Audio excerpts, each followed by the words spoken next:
స్వేచ్ఛ సూసైడ్ కేసులో ఆమె పేరెంట్స్ ఆరోపించినట్లు హత్య కోణం ఏమీ లేదని పూర్ణచందర్ అడ్వకేట్ శ్రవణ్ అన్నారు. పోక్సో కేసు నమోదైనట్లు తన దృష్టికి రాలేదని అన్నారు ఆయన. మరికొద్దిసేపట్లో పూర్ణచందర్ను కోర్టులో హాజరుపరుస్తారని తెలిపారు. ఏ సెక్షన్ల కింద కేసు నమోదు చేశారో తెలియదన్నారు.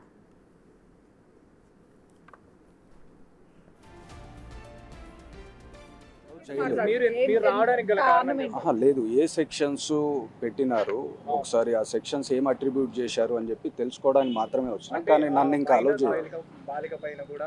లేదు ఇంకా ఇంకా ఇంకా అది లేదు ఇంకా పర్టికులర్స్ పూర్తిగా తెలియలేదు మనకు. అది తెలుసుకుందామని చెప్పి నేను వచ్చిన.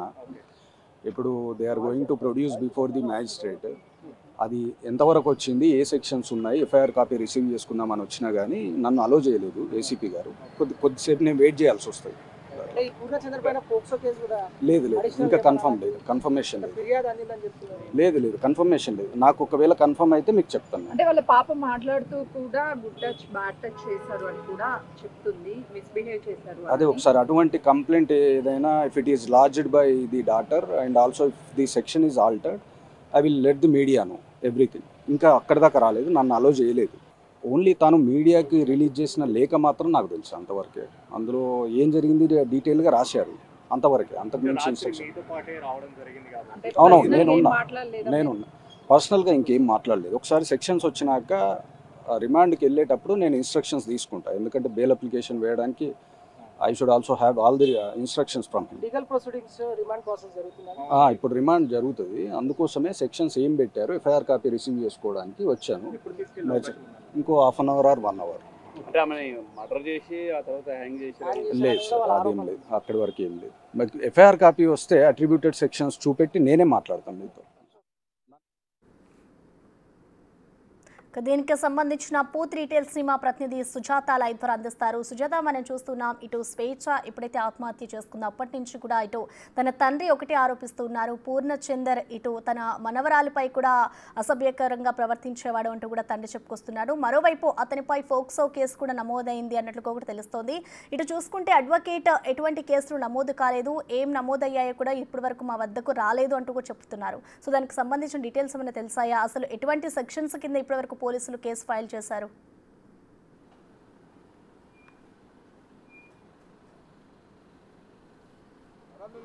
ప్రసన్న ప్రముఖ టీవీ ఛానల్లో యాంకర్గా న్యూస్ ప్రెజెంటర్గా పనిచేసినటువంటి స్వేచ్ఛ ఆత్మహత్య కేసులో అటు ప్రధాన నిందితుడైనటువంటి పూర్ణచందర్ నాయక్ని పోలీసులు అదుపులోకి తీసుకున్నారు. ప్రస్తుతము పూర్ణచందర్ నాయక్ లోపలే ఉన్నారు. తన దగ్గర ఉన్నటువంటి మొబైల్ ఫోన్ని స్వాధీనం చేసుకోవడంతో పాటు అసలు ఏం జరిగింది ఏంటి అన్న విచారణ కూడా కొద్దిసేపటి క్రితమే కంప్లీట్ అయింది. ఈరోజు ఆదివారం కావడం, కోర్టు సెలవు కావడంతో మరికొద్దిసేపట్లోనే మెజిస్ట్రేటివ్ న్యాయమూర్తి ఇంట్లో హాజరుపరుస్తారు. ఇప్పటికే వెహికల్స్ అన్నింటినీ కూడా సిద్ధం చేశారు. కొద్దిసేపటి క్రితమే తన అడ్వకేట్ మాట్లాడుతూ శ్రవణ్ ఇప్పటివరకు ఎలాంటి సెక్షన్స్ కింద కేసులు నమోదు చేశారు, ఫోక్సో చట్టం కింద కేసు నమోదు చేశారా లేదా అన్న వివరాలన్నీ ఏమీ తెలియదు. లోపలికి వెళ్తే ఏసీపీ సిఐ వాళ్ళు మమ్మల్ని కలవలేదు, అందుకే బయటికి వెళ్ళిపోతున్నా అని చెప్పారు. కొద్దిసేపటి క్రితమే మళ్ళీ మరొకసారి లోపలికి వెళ్లారు. ప్రస్తుతానికి అటు తన పూర్ణచందర్ నాయక్ని అయితే పోలీసులు విచారిస్తున్నారు. తను స్వేచ్ఛ సూసైడ్ చేసుకున్న తర్వాత తను వాడినటువంటి ల్యాప్టాప్ కావచ్చు, మొబైల్, వీటన్నిటిని కూడా స్వాధీనం చేసుకొని అందులో ఉన్నటువంటి డేటా ఆధారంగానే తనని విచారించినట్లుగా కూడా తెలుస్తుంది. అయితే గత కొన్ని సంవత్సరాల నుంచి వీళ్ళు రిలేషన్లో ఉన్నప్పటికీ మొదటి నుంచి స్వేచ్ఛ తండ్రి తను మంచివాడు కాదు, స్వేచ్ఛ కంటే ముందు చాలా మందితో అమ్మాయిల జీవితాలని ఆడుకున్నటువంటి వ్యక్తి, తన దగ్గరికి పని కోసం వచ్చినటువంటి మహిళల పట్ల కూడా అసభ్యకరంగా ప్రవర్తించాడు. తను మా స్వేచ్ఛ జీవితాన్ని ఒక్కదాన్నే కాదు చాలా మంది అమ్మాయిల జీవితాలని రోడ్డు పాలు చేశారు అని తను కీలక వ్యాఖ్యలు చేశారు. స్వేచ్ఛ కూతురు మాట్లాడుతూ తనతో మిస్బిహేవ్ చేశాడు, చాలాసార్లు అమ్మతో చెప్పుకున్నాను కానీ అమ్మ నమ్మలేదు, నాన్న ప్రేమని చూయిస్తున్నాడు, నాన్న అంటే కూతుర్ని దగ్గరికి తీసుకుంటాడు, అందులో తప్పు లేదు అని చెప్పేసి తను సర్ది చెప్పే ప్రయత్నం చేసింది. అయితే ఆ తర్వాత జరిగినటువంటి విషయాలన్నిటినీ తన తాతయ్యతో షేర్ చేసుకున్నాను అని పాప కూడా బిగ్ టీవీతో మాట్లాడుతూ తన ఫేస్ చేసినటువంటి సమస్యలన్నింటినీ కూడా పూర్ణచందర్ నుంచి ఎదురైనటువంటి ఇబ్బందులను చెప్పుకుంది. మొదటి నుంచి అమ్మ తనని చాలా ఇష్టంగా చూసేది, నాకు ప్రేమను పంచే ప్రతిసారి కూడా తను అడ్డొచ్చేవాడు, తన ప్రేమని నాకు దక్కకుండా దూరం చేయడానికి పూర్ణచందర్ చాలా విధాలుగా ప్రయత్నించాడు. కానీ అమ్మ తన మాయలో పడిపోయింది. అమ్మకి తనంటే చాలా ఇష్టము, తనతో మాట్లాడకుండా అమ్మ ఉండలేదు. ఒకవేళ పూర్ణచందర్ గొడవ పడినప్పటికీ అమ్మనే కాంప్రమైజ్ అయ్యి తనకి మెసేజెస్ చేయడము, తనతో కాల్స్ మాట్లాడడం కంటిన్యూగా చేసేది అని కూడా ఆ పాప బిగ్ టీవీతో మాట్లాడేటప్పుడు చెప్పారు. ఇప్పుడు ప్రస్తుతానికి ఇక్కడ మొత్తం ఏర్పాట్లు కూడా చేశారు. మరికొద్ది సేపట్లోనే ఇక్కడ నుంచి కూడా పూర్ణచందర్ని తీసుకువెళ్ళిన తర్వాత మెజిస్ట్రేట్ ముందు హాజరుపరిచి ఆ తర్వాత రిమాండ్ కూడా తరలించినట్లుగా కూడా తెలుస్తుంది. ఎందుకంటే మొదటి నుంచి పూర్ణచంద్రరావు మీద స్వేచ్ఛ తల్లిదండ్రులు కీలక వ్యాఖ్యలు చేస్తూనే ఉన్నారు. తనే ఆత్మహత్య చేసుకోవడానికి ప్రేరేపించాడు, వీళ్ళు అరుణాచలం వెళ్ళిన దగ్గర నుంచి గొడవలు ఇంకా ఎక్కువైపోయాయి, పూర్ణచందర్ మొదటి నుంచి తనని పెళ్లి చేసుకుంటానని చెప్పారు అని చెప్తున్నారు. కానీ పెళ్లి అయిపోయింది. మొదట వాళ్ళకి కాశీలో దండలు మార్చుకున్నారు, ఆ తర్వాత దుర్గకూడిలో మంగళసూత్రం కట్టాడు, వాళ్ళిద్దరికి ఆల్రెడీ పెళ్ళయింది అని చెప్పి స్వేచ్ఛని పెంచినటువంటి అన్నా వదిన్లు కొద్దిసేపటి క్రితమే బిగ్ టీవీతో మాట్లాడుతూ వాళ్ళు కూడా చెప్పినటువంటి పరిస్థితి ఉంది. అయితే తనకి సంబంధించినటువంటి పెళ్లి ఫోటోలు ఎక్కడికి బయటికి రాకుండా ఉండేందుకు స్వేచ్ఛ తన తల్లిదండ్రులకు కూడా ఆ ఫొటోస్ని షేర్ చేయలేదు, తన సన్నిహితులకి ఆ ఫొటోస్ని షేర్ చేసింది. కానీ వాళ్ళ దగ్గర లేవు అనని, ఈ ఇష్యూలో ఏదైనా వాళ్ళకి ప్రాబ్లం వస్తుంది అని చెప్పి వాళ్ళ సన్నిహితులు కూడా మా దగ్గర ఫోటోలు లేవని చెప్తున్నారు. కానీ ఖచ్చితంగా పెళ్లి అయింది, ఆ విషయాలు మాకు తెలుసు, వాళ్ళ ఫొటోస్ కూడా మా దగ్గర కొన్ని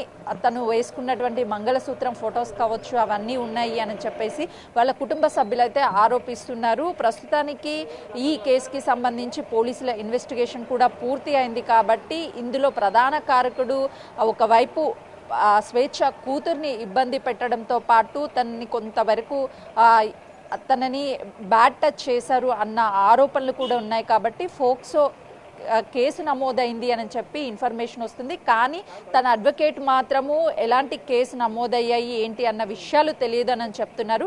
అఫీషియల్గా పోలీసులు చెప్పేంత వరకు కూడా ఎలాంటి సెక్షన్స్ కింద కేసులు నమోదయ్యాయి ఏంటి అన్న విషయాలు అయితే మాత్రం బయటకు వచ్చే అవకాశం లేదు. వాళ్ళు చెప్పిన తర్వాతే ఒక క్లారిటీ వచ్చే అవకాశం అయితే చాలా స్పష్టంగా కనిపిస్తుంది.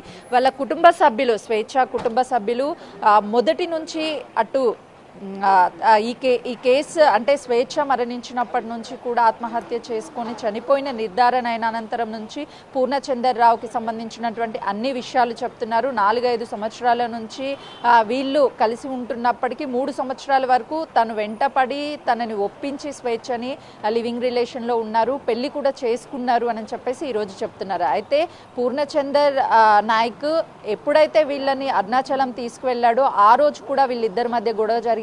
పూర్ణచందర్ ఫోన్లో వాళ్ళ కుటుంబ సభ్యులతో పూర్ణచందర్ తాతయ్య 10th డెత్ యానివర్సరీకి పూర్ణచందర్ చాలా గ్రాండ్గా చేశాడు. వాళ్ళ కుటుంబ సభ్యులంతా కూడా అందులో పాల్గొన్నారు. కానీ స్వేచ్ఛని ఒక కుటుంబ సభ్యురాలిగా అంగీకరిస్తానని చెప్పినటువంటి పూర్ణచందర్ తనని తీసుకువెళ్ళకపోవడము, అసలుకి ఆ ఫంక్షన్ జరిగిందన్న విషయాన్ని కూడా స్వేచ్ఛతో చెప్పకపోవడం తన మనోవేదనకి గురి అయింది. ఆ తర్వాత తనని అడిగినప్పుడు తను పొంతనలేని సమాధానాలు చెప్పడంతో పాటు తను ఇష్టానుప్రకారం మాట్లాడడం వల్లనే స్వేచ్ఛ అరుణాచలం నుంచి నెల్లూరు బస్టాండ్కి చెప్పకుండా వెళ్ళిపోయింది. ఆ నెల్లూరు బస్టాండ్లో నుంచి స్వేచ్ఛను మళ్ళీ వెతికి తీసుకొచ్చి హైదరాబాద్కి తీసుకొచ్చిన తర్వాత తండ్రికి ఫోన్ వచ్చింది, ఇంటికి వెళ్ళేలోపే ఇదంతా కూడా జరిగిపోయింది అని చెప్పేసి తండ్రి చెప్తున్నాడు. స్వేచ్ఛను పెంచినటువంటి అన్నా వదిన్లు కూడా మాట్లాడుతూ తరచూ గొడవలు పడేవాళ్ళు, పూర్ణచందర్ నాకు కాల్ చేసి మాట్లాడేవాళ్ళు, గొడవలు అవుతున్నాయి, మేము కలిసి ఉండలేము, ఇక విడిపోతాము అని చెప్పి పలుమార్లు మాతో చెప్పాడు. కానీ పూర్ణచందర్ తండ్రి కావచ్చు, కుటుంబ సభ్యులు అందరికీ కూడా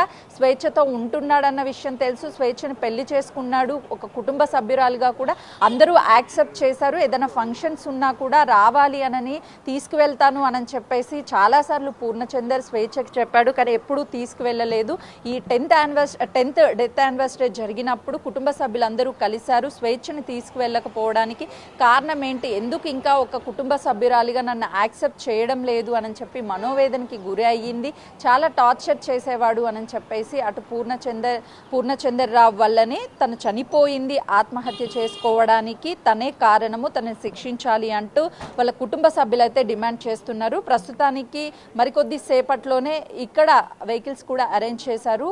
మొదట మెజిస్ట్రేటివ్ ముందు హాజరుపరిచిన తదనంతరం కూడా రిమాండ్కి తరలించే అవకాశం ఉంది Prasanna. Right, thank you Sujatha.